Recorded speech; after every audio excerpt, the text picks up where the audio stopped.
to make sure are listening to everybody and hearing all voices during this really challenging time in our country and our state. I'm Delegate Brooke Learman, and I represent District 46 with my teammates Senator Bill Ferguson and delegates Robin Lewis and Luke Clippinger. And of course, although we represent the 46th district, I'm proud to do work at the state level to pass and implement policies and promote discussions that affect the entire state, not just Baltimore City. And today is certainly one of those topics. So we're delighted to have folks from around the state joining us. Before we begin, I just want to make a few points about where we are today and why I think it's so important that we hold webinars and discussions like this. You know, I really believe that being an elected official is about more than just passing legislation. It's about connecting people with the resources that they need, driving discussions about important topics, and advocating for change in multiple ways, including through discussions like this one.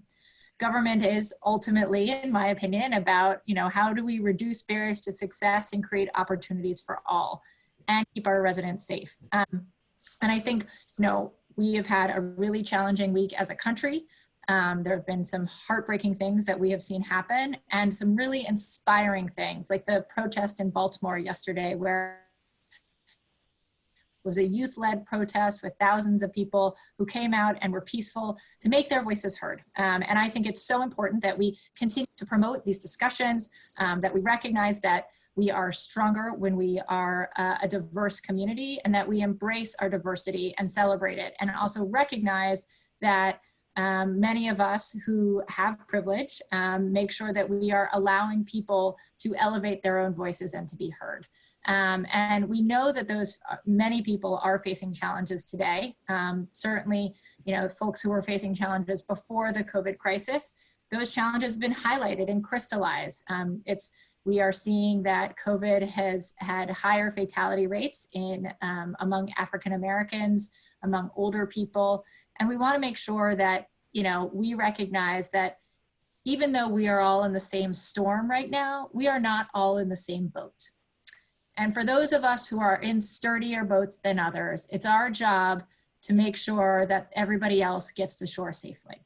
And that is what these discussions are about. And so I'm so delighted to have such a wonderful group of panelists here to talk with us about how COVID has increased the challenges for some people with disabilities, but hopefully as well how it's opened up some possibilities and some new ways of thinking and dialoguing. We already know that people with disabilities are medically underserved and suffer disproportionately from preventable diseases, and that inequities in the healthcare system harm those with disabilities. More than 80% of medical students report receiving no clinical training in the care of patients with disabilities, according to a 2009 study. And of course, you know, many people with intellectual disabilities in the US live in group homes. And we are certainly, there was a recent study of group homes and similar facilities in New York that estimated that residents are around 5 times more likely than the general population to contract COVID-19. And those who get it are about 5 times more likely to die from it. So this is a really serious topic, and I'm delighted to have all of you here to talk with me about it. So we are going to kick things off with Mark Riccobono, who is not only a District 46 resident and parent, but also the president of the National Federation of the Blind. And he was diagnosed with glaucoma and aniridia at age 5. He attended public schools, graduated with honors. He earned a degree in business administration, and after graduation was director of the Wisconsin Center for the Blind and Visually Impaired. Delighted to have him here. He and his wife have 3 children in public schools as well. Thank you so much for joining us, Mark, and I'm going to turn it over to you to kick us off. Thank you.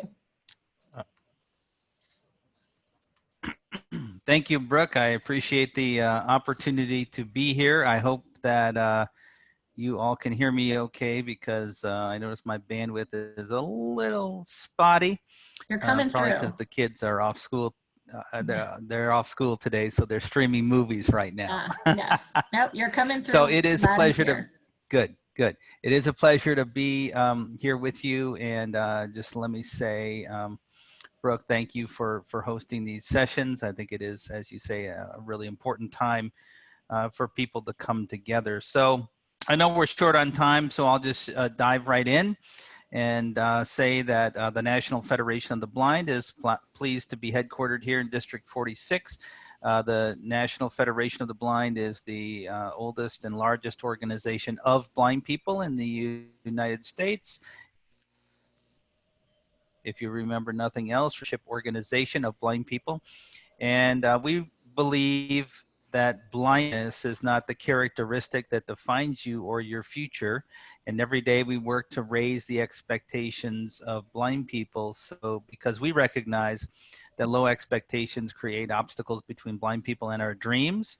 We're a nationwide organization based, our headquarters is here in Baltimore. We do have a Maryland affiliate, the National Federation of the Blind of Maryland. So a lot of what I'm going to be talking about related to Maryland is work that our Maryland affiliate specifically has been doing.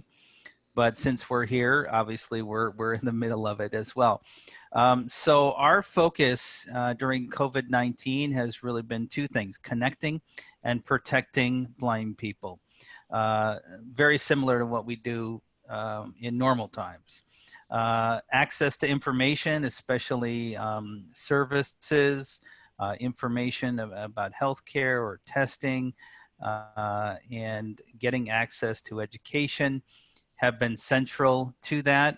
I'm sure many of you have followed our work on voting in Maryland. It hasn't just been related to COVID-19. It's been an ongoing saga for some time, but definitely in the COVID-19 time with ballots being sent to homes, we really fought for there to be an alternative for people to be able to go to a physical place. Because of course, if you're a blind person and you don't have access to the internet and the technology to fill out Maryland's online absentee ballot system, you can't fill out a piece of paper that comes to your house and without getting someone to assist you. And so voting is essential.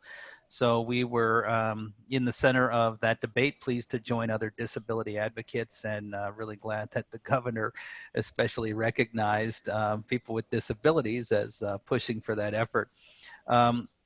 We've been, of course, working on educational access and access to instructional materials. We've been dealing with a lot of issues around transportation, especially clarifying that blind people that don't have their personal transportation can still use public transportation to get to the places they need to get to, or their jobs. We've worked on access to testing.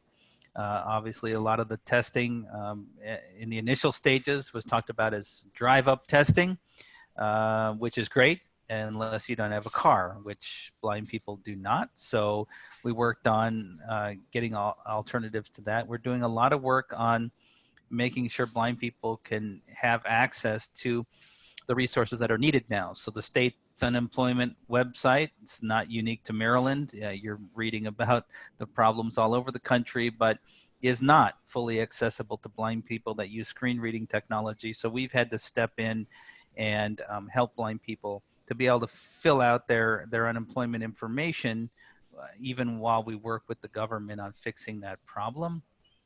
And then, of course, trying to make sure that blind people get access to their stimulus payments if they're on Social Security disability or SSI, and navigating what for a number of weeks was rules that seem to keep changing on a daily basis. I also want to mention that our Maryland affiliate did set up a relief fund to help people who are blind, who face an economic need for one reason or another during this time. And we appreciate people that have donated to that. The biggest thing we've been doing, though, is really connecting blind people through the individualized network we have. This great network across the country of blind people, and very strong right here in Maryland. So when we've found a blind person, whether they're connected with our organization or not, we've been working on ways to help them, whether it's access to the state's unemployment system, or getting groceries, getting to a place where they can get groceries if they don't have access to delivery. So those are some of the things we've been doing. It's a pleasure to be here. Thank you. Thank you. Well, thank you for joining us. You guys have been really busy, as always, important advocates for the community, and I appreciate your work. And I know we were talking the other day, the National Federation of the Blind holds an annual convention with thousands of people from all over the country, and this will be the first time the convention will not take place in person since 1945. 19, that's a long time. That's a Yeah. long time. So I'm glad that you're persevering and doing something online, though. I think that's great. It's important that we continue to have connections to one another and build community. Yes. So now I'm delighted to turn it over to Lauren Young. Lauren is the Director of Litigation at Disability Rights Maryland, a fierce advocate, and knows the huge panoply of issues that people with disabilities in Maryland are facing every day. And I'm just delighted to have her here to talk about some of what she's seeing, to discuss some of the challenges, if there are any legal actions or issues you're seeing, and talk about DRM's role and the work that you're doing. And of course, how you can be helpful to people should they need it. Thank you, Lauren. Thank you so much, Brooke. Am I being heard okay? Yep, you sound good. Excellent. And hello to fellow panel members. It's so nice to be among you all. I have great admiration for everybody on this call. And Brooke, thank you for these kinds of forums. They're really wonderful and somewhat unique, unfortunately, but I just love that you're covering all these topics and really appreciate the expressions of concern and care you showed about our broader community and your beginning comments, especially the analogies about the boat, which is really important. Thank you for those words. Thank you. So I am Director of Litigation at Disability Rights Maryland. We're a protection and advocacy agency. Every state's required to have one by the federal government. We have authority to provide legal representation and to advocate for folks with disabilities. We also have special access authority, which means we can go into programs and facilities that serve people with disabilities, which is a wonderful tool that is unique to protection advocacy organizations. If I were a private attorney, I would not be able to go into prisons. I would not be able to go into nursing facilities necessarily and tour those places and try and make systemic changes and talk to folks and ask how they're being treated and what they feel important issues are for them. So I'm really happy and been proud to work with this organization. We really identify ourselves as working within disability rights as a social justice movement. And as Brooke alluded to earlier, we do see ourselves positioned within our larger community, which includes recognizing our intersectionality among folks who also face other kinds of discriminations, race discrimination, discrimination affecting immigrants, refugees, LGBTQI communities. I think it's important, especially in this time with COVID-19, that really lays bare some of the crisis we face in some of our communities and the inequities and the institutions that we've created that create some of those inequities, that we do band together, that we do talk about what's happening, that we do see ourselves in that larger boat or ocean and try and address some of the social injustices. So having a voice with people with disabilities is extremely important to us. We think that the work that we do, which includes abuse and neglect investigation, includes areas that people with disabilities have identified as critical to human and civil rights, education work related to accessible, affordable housing, as Mark noted, voting, transit opportunities, healthcare, food security. Basic human rights issues are so important to members of our community, and healthcare, including behavioral and mental health care. I was on a call yesterday, and the 211 organization for the state of Maryland identified that for the first time this year, the calls that they have that are the #1 category of calls are people facing mental health or behavioral health stress and crisis, which they related directly to COVID-19. So as Mark talked about, finding ways to connect with one another, support one another during these times can't be understated. People are really hurting. Our work, which has involve some individual representation, advocacy, class cases, is something that is so important to us. It's driven by disability right community, by our clients. But we also see that along with all the obligations we have and that we've continued to develop, with COVID, there's even more important to focus on our community. And so we have been looking at healthcare issues. We've been looking at potential rationing policies that have been developed by medical systems and how that would impact people with disabilities unfairly, we think. We've been looking at hospital policies for visitations. We've been looking at, as I'm sure Kathleen may mention, treating healthcare and employees who work with people with disabilities and home healthcare workers as essential employees, trying to make sure that they have extra pay, that they have protective equipment. We think, of course, we look at food security issues and how SNAP is not available for most people who need online delivery. And what do we do about that? Advocating on those issues, making sure that suspensions and terminations of benefits don't occur, whether that's through housing, food stamps, Medicaid, looking at how we have kept people in institutions, our institutional biases in healthcare, and looking at nursing facilities and other areas where we incarcerate people in mass incarceration in prisons. And we've taken some actions to try and reduce populations in those institutions, both as human rights interests and because we know that COVID takes an incredible toll there. I think Maryland has one of the highest rates of deaths in nursing facilities across the country.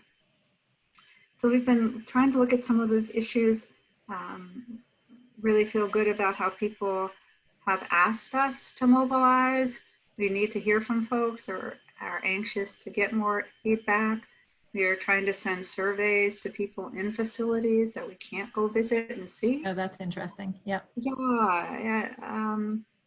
So that's, again, nursing facilities, state psychiatric hospitals, state residential centers, prisons, Yep. Because they've been so isolated and cut off and Right. because of such risk. So those are some of the things we're working on. I'm Great. happy to defer time and take questions. Great, thank you. Thank you, that was helpful. And yeah, you're doing incredibly important work. And I'll say, you know, we have never fielded as many inquiries from people who are really desperate and who, you know, we are concerned have sometimes, you know, have mental health concerns and who are trying to receive unemployment benefits or other types of benefits. And it's been really challenging. And, you know, I have a great team or a great legislative director who works on it, but I know the folks at the Department of Labor are also, you know, concerned and have been referring people as well. So it's been a real challenge. So thank you for all of your work in highlighting some of those issues. I want to note that if people have questions, they can feel free to put them in the chat. We do have your questions from those that have been, that were submitted beforehand, but if there's something urgent or new, or you just, you know, you're listening to all these great people and you have an idea or a thought, please feel free to share it in the chat and share it with all panelists, and we will ask it later. Or you can also put it in the question and answer, and we will try to get to it then. Now I'm excited to turn it over to Kathleen Durkin, who is the executive director of the ARC Baltimore for a few years now. The ARC is Maryland's largest provider of support to children and adults with intellectual and developmental disabilities and their families, annually reaching more than 6,000 people. Kathleen has been with the ARC for quite some time, is doing great work, and I'm just really delighted to have her here to speak. You know, she's had me to the ARC a couple times. Yes, thank you. Her, right? Yeah, so thank you for joining me. So I owe you. Yeah, thank you for joining. It's always a pleasure to be with you and to meet with your clients and talk with them. It's great to have you come down to Annapolis and talk about the policy, you know, the real life ramifications of the policies that we're passing as well. So thank you for being here, Kathleen, and I'll turn it over to you. Well, thank you, Brooke, and I do appreciate your including the provider perspective on this panel, and being among this group is really wonderful. So I just want to start with a brief overview for folks that aren't familiar with the ARC Baltimore. As Brooke said, we support about 6,000 people throughout Baltimore City and Baltimore County, people with developmental disabilities, and about 1,200 of those are on a daily basis. So our mission is to help people have fulfilling lives, just like you and I want, lives with a sense of belonging, purpose, meaningful relationships. And we do that through a wide range of services. We have foster care program, we do supports in families' homes, we do respite, we do day service support where we help people connect to their communities, do volunteerism, just connect with the activities that Baltimore has to offer. We have contract workers, and we also have employment supports where we help somebody kind of explore their career opportunities with local employers. We also provide residential supports, and that's where 2 to 3 people live in a home, live in our neighborhoods. They're your neighbors, and we support them according to an individualized kind of support network of what they need and what they want. And so it can range from drop-in supports to daily one-to-one support. So before I get into addressing how COVID has impacted our community, I feel like I need to give you a little bit of background about what our starting point was.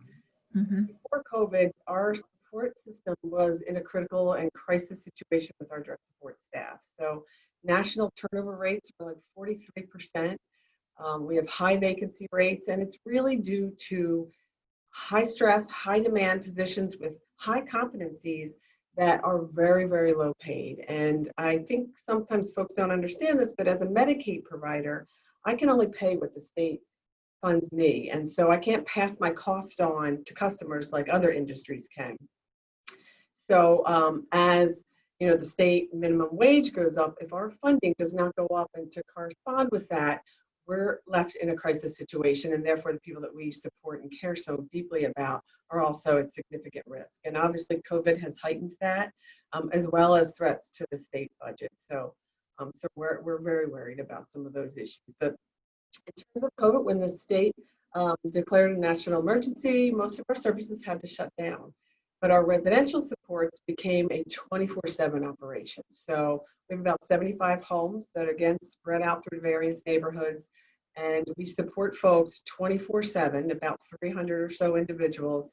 And so we had to kind of redeploy our staff and really make sure we were covering people throughout their day as well as their evening and even awake overnight type shifts. So our risk factors are very, very similar to assisted living and nursing homes. So they've gotten a lot of national attention, and that's, again, one of the reasons I'm so thankful, Brooke, that you're doing this panel, is that our community has not gotten a lot of attention and a lot of national or media attention about the PPE shortages, about our testing availability, and our workers are essential frontline workers, as Lauren said. So I have to say, and just call out, I am so humbled and proud of our staff that have just risen to, have just risen to this occasion and have supported people, have left their family homes, and have just done so amazing, heroic work. So, sorry, with that said, so our community has a number of risk factors, and you talked about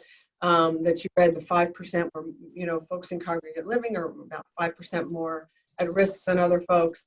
And that's certainly what we're seeing. And we also support in our residential program a lot of folks that are over 60, so they also have that additional risk factor. A lot of folks have difficulty understanding and complying with what the health department is putting forth as preventative measures, the washing your hands, the coughing, and social distancing. I think we all struggle with that, and our folks are really, really struggling with some of that, and the change in their routine, having to stay at home. It's very challenging. For some people, wearing a mask, because there's some sensory issues and they just can't tolerate something on their face. We have a number of people we support with very limited verbal, skills, and so they can't report to their staff when they don't feel well. They can't tell us about their symptoms, and that really highlights, as you kind of referenced earlier, it's highlighting the critical nature of the work that we do and the danger of our turnover. Because people need to know people. So we've had folks that say, oh, she just wasn't herself today, and very, subtle kind of signs, and that we take very seriously as a symptom. So the other thing, and Lauren kind of mentioned this as well, but early on when folks had to go to the hospital, our support staff couldn't go with them. And obviously there's communication issues with that. Oh, that's interesting. The trauma about going to the hospital, scary for anybody, but staff couldn't go with them. So most recently, I think the end of May, there was a letter that Secretary Beatty of Department of Disabilities, who's been an amazing advocate during this, and Secretary Neal sent a letter to hospitals requiring that they come up with policies to allow support staff to go in with somebody with a disability. Oh, good. That's great to hear. Great Good. result there, yeah. There's also a lot of just risk factors to the nature of our work. So as I said, folks live in congregate settings. So it might be 3 people living in a 3-bedroom house, but they're sharing a kitchen, they're sharing a bathroom, they're sharing a common space, and then the shift nature of our workforce. So people, for the most part, have stayed at home, but the staff come in and out, and we're very grateful that they're doing that. But the nature of shift staff exposes people to more. And again, you know, folks are being paid very limited wages in this field. Right. And so many of them have to have 2, sometimes 3 jobs just to Wow. feed their families. So that exposes the risk much more. So if somebody might be working at another agency, they're working with somebody positive, I need to know that in my agency, and they can't work for, you know, so it's just changed the demand for staff very dramatically as well. We do hazard pay, as again, Lauren referenced. We're not going to get funded for the most part for that, but we felt like it was the right thing to do, as we're asking people to work during these, you know, situations, and if they're working with somebody positive. So we've spent, just as one agency, $400,000 to date just on hazard pay. So significant amount of resources.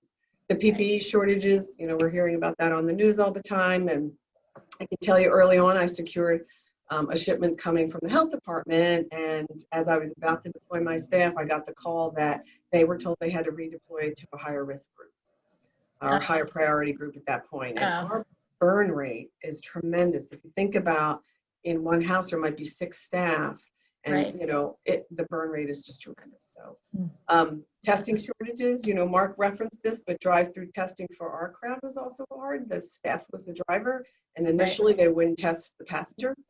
I think some of that has changed, but that's been another issue. Even just grocery shopping, you know, you can't buy in bulk, and we have our training room that we've just, you know, changed into a supply area that we're locking up supplies. And early on, we couldn't get applesauce, and a lot of the people we support have swallowing issues and need applesauce to help them, you know, medication go down. So also, you know, I think as again Lauren referenced, folks are really isolated. I mean, our community historically has felt isolated. So, you know, there are folks that we support that don't come to the day center anymore. And so we are deploying our staff to call them, to check in. And I even went and recruited some of the people that had recently retired, including our old executive director, and said, you know, can you call people? Can you reconnect to these people that I know you care deeply about? And so we've just kind of rallied the troops to check in and call people. And but we're trying to do more remote support, and I know almost out of my time, but more remote support for folks where we can do classes and where they can see each other. And when somebody's in isolation, we deploy an iPad so that we can have people who can see them every day and just talk to them and help them feel less lonely, and help them to, you know, lose less skills, because as folks stay home, you know, people are going to lose some skills. And so we're trying to do as much remote teaching and things like that. So again, I you know, really thank you. You have a Herculean task. So it is. It is. But our folks, as I said, they're stepping up. They're really special. Yeah, no, they're really amazing people. So we should pay them more. We should totally pay them more. Yeah, no, I know it's like they don't do it for the money, right? But they deserve to be paid for. And they shouldn't have to work 3 jobs to feed their families. Right. Agreed. So that's agreed. You know, yeah, so that's where we're very concerned about the state budget cuts. If we are and that's what I was going to say. Yeah, for folks who don't know, we're very worried. Much of their pay rate is due to the states, and there have been, since I've started, I feel like almost every budget that the governor has given us has resulted in a pay cut for providers. So it's been really challenging every year. So our most essential workers are going to get that. That's not us. Well, thank you. Thank you for all you're doing. Thank you for letting us know. I mean, I think some of those things are things that we would never think of, right? And so it's really important to have you all raising those issues so that policymakers and administrators can continue to tweak things and change things to not leave out and not leave behind the people that you're serving. And now I'm sort of delighted to invite an old friend from Montgomery County to speak. Aaron Kaufman is with the Jewish Federation of North America's Washington, D.C. office. He's their senior legislative associate, and he focuses on disability and poverty issues. He used to be at the ARC Maryland, different than ARC Baltimore. And while he was at ARC Maryland, he lobbied members of the Maryland General Assembly and the congressional delegation on issues affecting Marylanders with intellectual and developmental disabilities and their families. Having cerebral palsy, Aaron feels that he brings a unique perspective to the Jewish Federation's efforts on behalf of people with disabilities. And Aaron, I'm delighted to have you today. So I'm going to turn it over to you for some words, and then we're going to go to some of the questions that people sent in. So thank you. Oh, you're muted. Hold on, you're muted. Unmute. Well, thank you, Brooke. We've been friends for 20 years, literally, so it's really impressive to see how far you've come and the places you have yet to go. And I am not a Baltimorean, but I have fond memories of going to Camden Yards with my grandfather and the Babe Ruth Museum in District 41 and the Discovery Museum as a kid and the aquarium. And my mother grew up in Baltimore, so I have a great deal of affinity for Baltimore. And I want to also, when I was working for the ARC Maryland, Kathleen was the #2 at the ARC of Baltimore, so I want to congratulate her on her promotion. And also thank Lauren Young for the amazing work that she has done holding Giving Hell to the Powerful. So it's just such an honor to be here, but I just wanted to, in my 7 minutes, expand on some of what Kathleen talked about, and that is the impact on providers and how COVID is impacting people with disabilities more. For example, the overall mortality rate for Marylanders is 3.14, but for people with developmental disabilities who currently receive services from DDA in one form or another, it is 7.33. So that is profoundly disturbing. And I just want to take a step back, Brooke, because none of my other panelists explained that examples of developmental disabilities include cerebral palsy, Down syndrome, autism, Williams syndrome, and Angelman syndrome. Basically, it means in the state of Maryland under Comar that you have received your diagnosis of a disability before the age of 22. But as a consequence of COVID and some of the challenges that Kathleen outlined with regard to overtime costs and different things of that nature, Anchor, which is the national association that represents 1,600 disability provider agencies like Kathleen's, they did a survey and got responses from 689 of their members, and those members indicated that they were spending on average per month per COVID in overtime costs $77,000 a month. 68% of those respondents also indicated that they had to close at least some of their services, resulting in a 32% drop in revenue. And the majority of those surveyed by Anchor said that based on the cash that they only had on hand, they could only survive for one more month. And so that is just profoundly disturbing, and it's just important for people to realize that providers are really losing their shirt in this pandemic. But my friends, as a federal lobbyist, I miss my friends in Annapolis, but I wanted to let you know that hopefully is on the way. The HEROES Act, HR 6800, which passed a couple weeks ago in the House, says the way Medicaid is funded is through what's called a state and federal partnership, whereby in the state of Maryland, we have 50 cents of every dollar.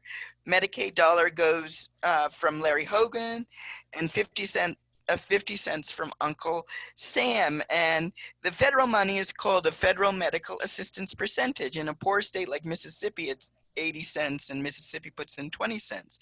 But why all that matters is that the Speaker Pelosi's bill says there needs to be a 14% FMAP bump. And on top of that, for HCBS services, the showering, the shaving, the dressing, the job coaching, there needs to be an additional 10% FMAP bump for HCBS service providers like Kathleen to help shore up her budgets. Right. So that is very exciting. And I just want a couple more points very briefly. And so the Senate is going to have a tougher road to hoe, is going to be a tougher road to hoe, a tougher road to hoe, but we are fighting hard each and every day to ensure that that provision stays in whatever the Senate passes in its next stimulus piece of legislation. Your new congressman, your new old congressman, Kwaize Mfume, was an original co-sponsor of the ADA, and as such, he should be a powerful ally on these critical issues. My own brother got COVID. Fortunately, he stayed asymptomatic, but he's among those Wow. with DD that got COVID. And we are just so profoundly grateful for his direct support professionals that took such great care of him. And he never had any symptoms, and he's healthy now. I just want to reiterate that the state budget, there was going to be a 4% increase for DD providers this year, but the state is facing a major budget deficit, so that may be cut further. And as such, those of you that have relationships with members of the Board of Public Works, Nancy Kopp, our treasurer, or Peter Franchot, our comptroller, I urge you to contact them, because three people, the governor, the comptroller, and the treasurer, will determine whether the 4% actually happens or not. For that. Yes, the Board of Public Works, a very important but very unknown entity in Maryland. So thank you, Aaron, for your comments and all your work and your friendship over the years. Yes, and I just want to briefly say, just so that Yes. I don't get in trouble, Yeah. the Jewish Federations of North America has 146, is the umbrella organization for 146 Jewish federations, including the Associated. Delegate Rosenberg is on the board. But our hospices, our hospitals, and our group homes and counseling services support people of all faiths or no faith at all. That's great. Well, thank you. Thank you for that. Thanks for the great questions or the great comments, everybody. We're going to turn to some of the questions. I'm going to start with some of the questions that were put in the chat and in the Q&A box. There's a woman who's a single mom, and her son is 20 with Down syndrome and autism, and she's been furloughed and is scared that when she will have to go back to work, she will be exposed to coronavirus and would potentially put her son at higher risk. I'm curious, I'm sure this situation is going to come up again and again in many job professions, and certainly in contexts outside of the disability community too. But I don't know, Lauren, has this come up at all have you started seeing this, or anybody feel free to comment on this, but curious if folks are seeing this. And I'm going to ask you all to unmute so you can answer and participate. Looks like you're muted, Lauren. You're going to have to just click. I can take this first, and then Lauren can chime in since she's muted. Yep. Well, first of all, in response to Ms. Smith's question, first of all, my heart goes out to you. The good thing, the one bit of good news for you, is that the state of Maryland, through the Department of Education, has what's called an autism waiver for people with autism. And since your son is duly diagnosed, he would qualify for the waiver. I would get your son on that list, because even if they can't help you now, you should sign your child up because the people who've gotten off the long waiting list say that it has been life-changing. So that's a potential resource for you in the future. That's great. Thank you. And Lauren, you're still muted. I've clicked the button to ask you to unmute. Here we go. There you go. Sorry Great. about that. Yep. So, yeah, Do you have any thoughts on this? they're tough questions. I'm not an employment expert, but I think what she's suggesting is going to be very common. That is, what's an employer going to do if you are not sick yourself, but you are associated with a person with a disability, Right. and you need a modification for your job. And if there are ways that you can ask your employer to make those modifications, you should be able to ask for that given your association with a person with disabilities. But they're really tough calls. So you have to be able to do your fundamental, essential employee duties. If you can do that in a way that's safer, that you have some distancing, that you have a place where you can exit and enter your workplace without being exposed to lots of other folks, those kinds of options would be ideal. I know that the Department of Labor had taken some action to give benefits for folks from paid sick leave act or emergency medical leave for family, but I don't hear that that's the issue being raised. Got it. Okay. Yep, that makes sense. There's another question about prisons and whether inmates with disabilities are receiving adequate protection. Any thoughts on that? I know you mentioned the prisons, but have you had connections, or have you or DRM spoken with, or are you investigating, what's going on in the prisons, especially for the population that has disabilities? Yeah, I think that's I appreciate that question. It's a really tough place to be. The tough place to be generally, but we know you don't have social distancing in prison. It's people have not until more recently been provided even with masks. And depending on who you're listening to, I know it's still an issue with ASME and the state employees who work in prisons and state psychiatric facilities have said they're not all getting enough personal protective equipment, and they are being exposed, as we all know. The big question, I think, for prisons, and again, based on health and human rights, is you cannot keep people locked down. You've got this horrible pandemic, but you cannot keep people locked down. People are locked down now most of the time. It takes a real toll on people's mental health. There's just no question about the harm it causes. It's been researched extensively. And you also are locked down with a cellmate. So the fear and stress and concern is very high.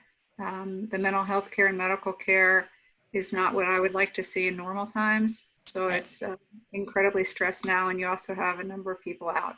So it's very difficult. What we would like to see for all facilities really is more transparency on their emergency plans, preparedness and plans, and the testing and the results. And it's not what we would like to see. It's not as transparent, and I do think it takes more voice on this issue very quickly, because I know you've got a lot of questions we'd like to answer. But we have also just been engaged in trying to ask the governor to change his executive order. He hasn't even received the letter yet, but his executive order on prison release addresses potential avenues for people over 60, but it does not, for accelerated parole, address those people with underlying health conditions that we know are very vulnerable. Interesting. So sorry, probably too long of an answer. No, that's great. Thank you. No, not at all. Very interesting.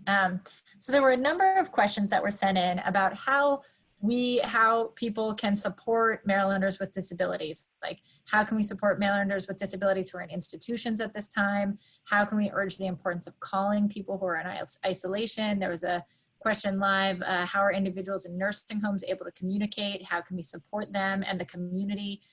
Would love to hear thoughts from any of you on how people can support this community and support one another during this difficult time if there are ways to engage through your organization or elsewhere or other ways.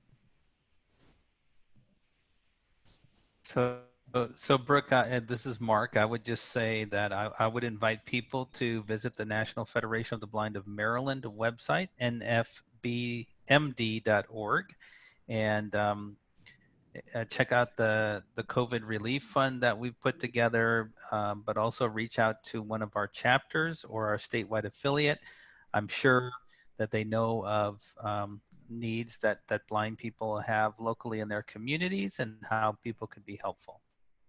That's great. I would ditto that as well. We also have, and I think a lot of providers have hero funds or COVID relief funds, and same thing on our website, which is thearcbaltimore.org. And I also think, this is a shared community responsibility. And so I know what I try to do is anytime I can bring up a conversation about I think the average person doesn't understand the risk because they're not supporting somebody who's positive or, supporting, I worry that my staff, as we start to open up, they're going and, being with their families and being with friends. And so just simple things like we've done a lot of communication about masking. Originally you didn't wear it if you were sick. Now you wear it to protect the other person. And because I could be symptomatic 2 days from now, but I've already exposed you. And I think the general population hasn't owned that yet. And so wherever I can, I try to bring in the work that I do and the vulnerable population that we support and try to help people understand that we're all responsible for to each other and that kind of thing. But I think that there are two things. I think that number one, people with disabilities experience isolation at a higher rate and anxiety and depression at a higher rate than the general population, and so call somebody with a disability, check in on them, email them, whatever. But this is a challenging time for people with disabilities. The other thing is to give them the benefit of the doubt. For example, as Kathleen mentioned, many people with disabilities, because of sensory integration issues, cannot wear masks. Or I heard on the news somebody who could not wear a mask because they induced panic attacks for him, but he was given a great deal of grief at a grocery store. And so I just think not only connecting with them, but also giving people with disabilities the benefit of the doubt, as I said, because there may be a perfectly good reason, be it fine motor or otherwise, that they're not wearing a mask. Right, those are good points. Thank you. Another question was, if people aren't already getting services through an agency but need assistance, how do they know where to ask? What kinds of outreach are Maryland Access Point and 211 doing? Do they work with your agencies? Are the people working for MAP culturally competent to work with younger disabled people? Any thoughts on those? I don't know. This is Lauren. I don't know about the staff and cultural competency with MAP. I do know that from what was reported recently about 211 call, they have been inundated with calls and have increased their staffing exponentially to try and respond to calls, including using lots and lots of volunteers. So I think that that is a resource as a first one-stop shopping type place. I'm really grateful to what they're doing. I do know, as I mentioned earlier, that they report lots of calls for folks who are feeling quite stressed or depressed or anxious, which is very understandable. And that relates to the question about how do we communicate with one another, which I think is something we all need to do more of, as Erin was saying. We are isolated, and our community needs to lift its voice together and educate the broader community about what we're going through and why we need to share these experiences and how we can engender support that way. I think it's just critical that we do that and not fall off isolated and not be further marginalized. And that is, we really have to take stock of where we are and make our voices heard. I I don't know, Brooke, if you're going to get to the question on special education or not, but I Go forgot. Go ahead. You're Can welcome. I just add to Yeah. what Lauren was saying? One of the Sure. things that some advocates, so Laura Howe from MAX, which is the provider network in Maryland, Andy Culp, People on the Go, or Andy Culp from ARC Maryland, People on the Go are working with the DD Coalition for a media campaign to really help folks hear our stories and understand that we're sort of, the forgotten folks in this. So if you, and we'll have stuff I'm sure on our website and the other websites, but I think that's going to be an important piece because people need to know we're here. Right. Right. I also think that the questioner was looking for concrete advice, and in addition to the wonderful things that my colleagues said. But the best way to receive services in this state, if your child has a developmental disability, is to simply go to the Developmental Disabilities Administration website and print off the application, because you got to start there. Or through DOORS, the Department of Rehabilitation Services. Yep, that's right. That's right. Thank you for mentioning that. There is a question about what specific partnerships your organizations as well have with African American-led groups, and the kind of work and partnerships that you do with other organizations. Do you want to talk a little bit about that? Of course, you can be any race and have a disability. And are there specific partnerships that you all have with African American-led organizations and initiatives? I know you're statewide or national groups, but just curious to hear your thoughts. I'll jump in. Go ahead, Mark. Sorry. Okay. Just quickly.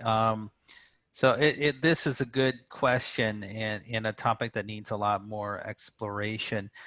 So the National Federation of the Blind, we have been starting to try to build those partnerships. Mostly they've been around legal action. So for example, we recently did a case with the NAACP and COPA around some changes that the Department of Ed made in their Civil Rights Processing Manual.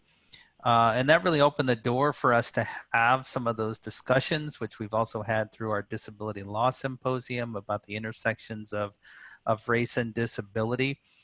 So not formal partnerships, but right now we're really, as a diverse organization of people with disabilities, we're being really led by our Black membership in terms of what those relationships should look like and what role we should play in the race discussion. And I think for us, the first starting point has really been to open up the dialogue amongst our own members who are blind, some of whom like to tout the idea that, well, I'm blind to color because I can't see. Well, and of course, that's an offensive thing to say. Obviously, as blind people, we have the same implicit bias. We make judgments not based on skin color, but based on other characteristics, voice inflection, and things like that. So what we've really started to do is have those conversations internally and advance them. And also through our members who are also members of other organizations, get them to bring some of those resources to the table. So more of a bottom-up approach at this point, although we have met with the NAACP and continue to understand what they do and where the overlaps are, where the opportunities are. And we recognize we can also bring something to what they do in terms of giving blind people access to the programs and services they offer. Right. That's great. Good to hear. Thanks, Mark. Anyone else want to jump in? Very briefly, we have worked in partnership with several organizations that are led by people of color and have really strong values about racial justice, including some of our lawsuits where we partner with NAACP and ACLU. We have, what's really important, I think, is to have advisory committees to guide our work. And we have several different advisory committees. and most of them are led by people of color as well. So those are some of the things we do, and I think all of us have to take stock and do more, as Mark was saying. I also wanted to clarify real quickly, because I saw somebody's chat about 211. I probably wasn't clear. You can call 211 for issues like help with utility bills or food deliveries, or crisis counseling, or where to find housing, a whole array of issues. Yeah, it is for everything. I'm curious, do they refer people, if somebody calls and they're having an issue that sounds legal or sounds like something that's specific to having a disability, will 211 refer to DRM or ARC or other organizations? We haven't gotten referrals that way. Okay. Okay. Because most of our referrals, as Aaron talked about, come from DDA, through the Developmental Disabilities Commission. Okay. We Interesting. may have gotten a few on education issues. Right. And just a real quick plug there that schools, so you're accessing remotely, they still have responsibility to provide special education services. So somebody had asked about, can you still get OT or occupational therapy, speech language, instructional services? And the answer is yes, you should still be able to get that even if it is remote. And if one thing we're advising parents to do is to try and keep notes, so that if they don't get the kind of services that can really benefit their child at this time, they can share it with school staff. They can ask for meetings when schools do reopen, so that when they resume, you can determine if there's a need for additional compensatory services to get your child where they should have been, with services they should have received. Right. And there's some other information about how to get plans during remote learning on our website. That's great. And I will also mention that earlier this spring, I did a briefing all about helping and working with kids with disabilities and students with disabilities. So for folks who are interested in that, if you go to my website, brookelehrman.com, and you go to the blog post that has briefings, you can download or not even download, just watch the video all about those issues. So with Alexandra Rosenblatt, an attorney at the law offices of Mark Martin, and Annie McLaughlin, who is a specialist in Maryland who works with students with disabilities around the state. So I think we need to wrap it up. We just hit 3 o'clock. So I want a huge thank you to all of our panelists today, not only for being here today, but for their work in the community and around the state. Also a huge thank you to Lucy, our ASL interpreter. Thank you so much for being with us. This event will be uploaded to YouTube, where it will be captioned, so feel free to share it.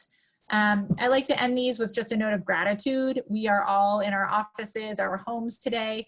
Many people are not. Our frontline workers, our farm workers, our transit drivers, our nurses, our doctors, our state workers, and as you said, Kathleen, many providers who are working with people with disabilities around the state. So I'm grateful for their work and just want to raise it up. I want to close with a quote from Tim Shriver in a recent Washington Post article. Of course, Tim is the chairman of the Special Olympics. And he said in his article, quote, "The COVID-19 pandemic hasn't lessened the struggles that people with disabilities have fought for generations: social marginalization, public ridicule, segregated education, and inadequate healthcare. It has, however, clarified that ending the pandemic of disease requires also ending the pandemic of division and inequality. COVID-19 is a viral threat that knows no labels and respects no social norms. Unless everyone is treated, the disease cannot be eradicated, no exceptions." So I thought that was a great column by him, and just wanted to end with that. So thank you all for joining today. Thanks everyone for watching, and please keep in touch and stay safe. Thank you. Thank you. Bye, Thank you, guys. Brooke. Bye-bye. Take care. Thank you.